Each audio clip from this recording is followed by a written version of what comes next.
And he said, Werner, the only thing you and I agree on is we disagree. And I said, Bill, the only thing I can tell you about that is that I'm right and you're wrong. So there you go. Oh, well. He was an item, that guy. So, I suppose it's still controversial, but Talking about the Historic District Commission, when all this thing finally got going and so on,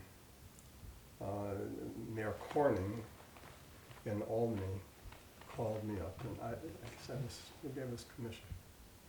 Head of the commission. Anyway, he called me and he said, you were chairman of the commission at that time. yeah, I think so. He said, we're considering this in Albany, and would you consider coming to talk to me about it? I said, oh yeah, absolutely, I'd love to do that. Because here was Albany, I mean, with an enormous treasure chest of historic buildings. And so I went over and I had an appointment, and shown into his office. First thing that absolutely drove me nuts was every time somebody would call that office and ask for the mayor, he would take the call. Yeah, and there were people that said, they didn't get our garbage this morning. That kind of stuff. He thought, politically that was the thing to do, I guess. While I was sitting there, I was seething. I thought I was more important than that. But, nobody questioned Corning. I mean, in that family. Listen, Mayor LaGuardia did it. Every time there was a fire in New York City, he jumped on the fire truck and went to the fire. It was good. So I explained to him, I said, well, explain to me how this works and so on. So I went through the whole thing, that stuff that you heard just now. And I said, and then you get an historic district commission of people that have an interest or some knowledge about architecture and interest in historic preservation. And you should have some real estate people and some architects and so on. And he said, yeah, I think that's a good idea. But of course, that historic district commission would work as they would work with the city council. They would be used as a tool, an advisory group to the city council. I said, cross it off. Don't even bother doing it. Because obviously, unless they have the power to enforce their decisions, and you're going to leave it to a political group, it's of no worth. Stomped out.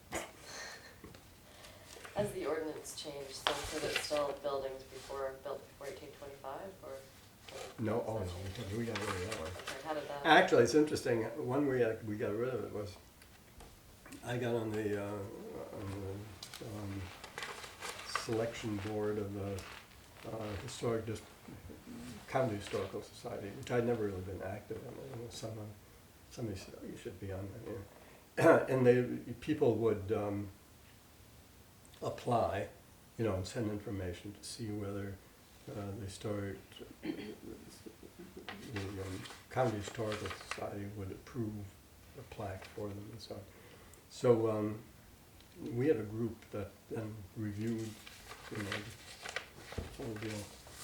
And at that point, I said, I'll only really get on this group if you take that 1825 date out, because it's really an embarrassment to me. It's really silly because you're eliminating all of the architecture. I mean, at least people could recognize that Victorian architecture was historic, and well, it wasn't considered fine as earlier architecture was. I said, well, you got to take that date out. And so I think they made it, the building had to be, I can't remember what, 75 years old, 50 years old or something. So history goes on. And so with that, and I convinced them, the County Historical Society took it out and changed it, and then we backed up and said, okay, now. So you talked about trying to save the building across the street, which didn't work yet. any stories about, say, saving a building that did work, that was successful.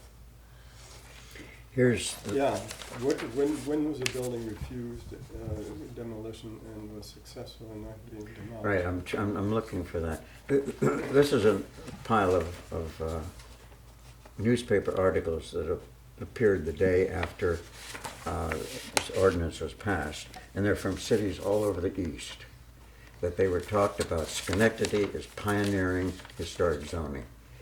And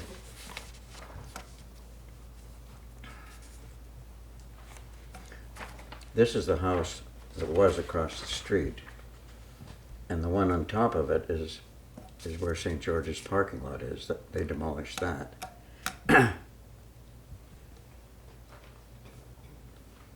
So we finally got the ordinance changed and strengthened, and I think it was about 1980.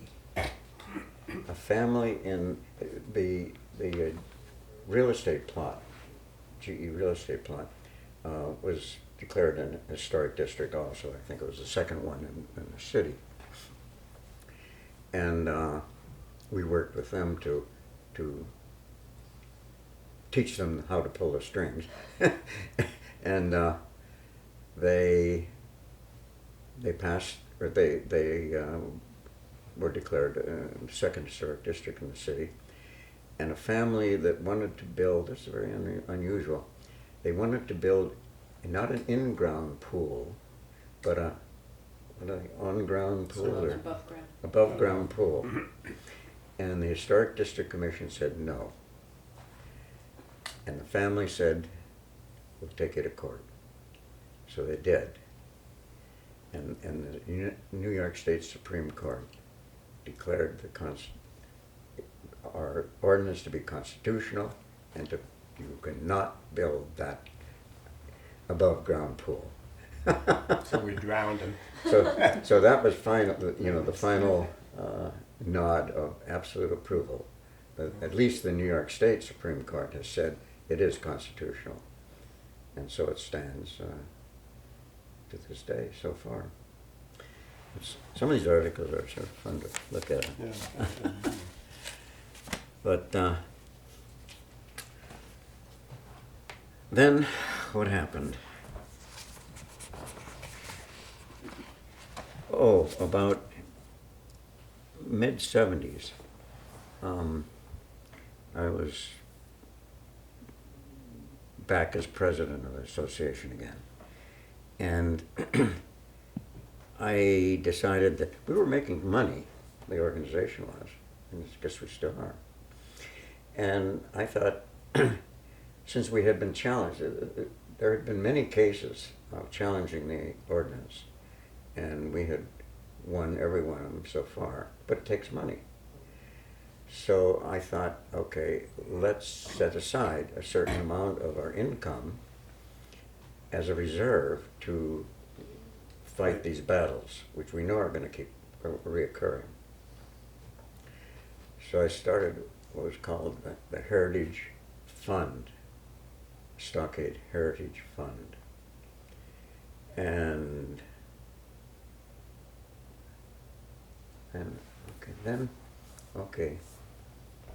Greg Sauer lives on Washington Avenue. Richard Brown, attorney across the street. John Ellsbury, and you and myself. We said, well, let's make the Heritage Fund into a Heritage Foundation. And let's totally emphasize historic preservation and improvement of the neighborhood. Because the association is still has many operations, many facets to it. It isn't just oriented to historic preservation. It's oriented to community building and bringing the neighborhood together and introducing people to each other and so on, making it the strong neighborhood it is. So they've got their hands filled in other areas. So we said, we'll start a subgroup, and that'll just be the purpose of that.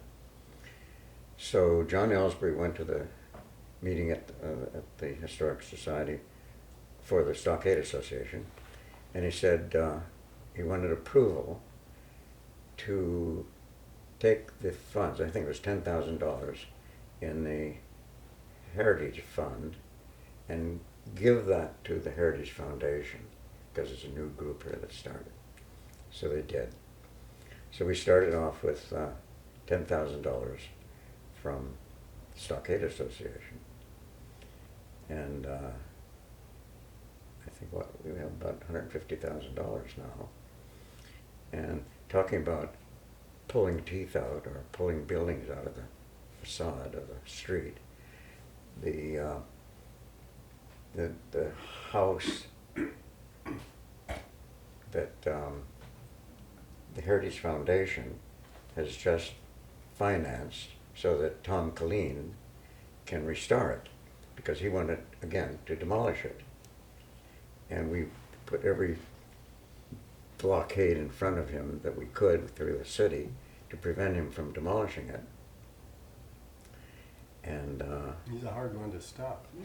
and now I think it's occupied. I think Yes. it's occupied. I saw all the lights on. My heart leapt last night when I saw all these lights on. How wonderful. It is. There's a building still there that would be otherwise, what? He wanted to park his equipment Mhm. on that lot. Parking lot. Parking lot, yeah. And the money that the association was making, was that from events and it's like the things that we still do today, the walkabout and this part. So were you instruments on starting some of those annual events that we still have in the neighborhood? Mhm. We were a bit snotty about it. We thought that some of the events were too far off, the focus, which was historic preservation. Too much emphasis on picnics and parties. Okay. But we were told, and rightfully, that we didn't understand what an organization's strength really is, and that you may have those holier-than-thou focuses, but you build the strength of the group by a lot of social activities that really bind people together, and so that builds a rock upon which these other things can be achieved. You know, So we had to earn money. So we didn't want to interfere with the operation of the association, because yeah, they said we it was acknowledge on the good of doing that. I love this picnic in the park and so on. As a matter of fact, there used to be a Memorial Day picnic in the park that the stockade past reclaimed. Are you familiar with this at all? Oh, you've got to see it. Yeah, It's a I think it's on our wonderful. website. You, a cinematographer, would love this. Lee Bowden and his wife, Roberta Bowden, lived down at the end of Cucumber Alley. the And Yellow House. Yeah. and they filmed this. It's just gorgeous. It really deals primarily with a Memorial Day picnic, and we used to have No, but egg throwing contest. You know, 2 lines, the women against the men or something. You'd throw an egg, and they'd have to catch it. And if they didn't, it would splatter all over them. Growing